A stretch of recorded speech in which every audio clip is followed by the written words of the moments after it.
যাবার বেলায় রেখো তোমার মুখখানি, এই রোদে রোদে পোড়া চোখ আরো দু নজর তোমাকেই খুঁজেছে নিরুপমা চাঁদের মেলার আসরে।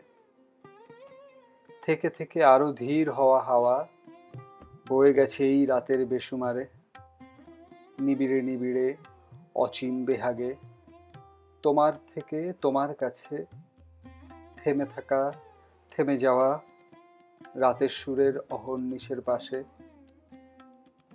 কুঞ্জে কুঞ্জে নিয়ত সলাজে চোখের মায়ার দিব্যি এঁকে রেখে যেও অমন মুখখানি।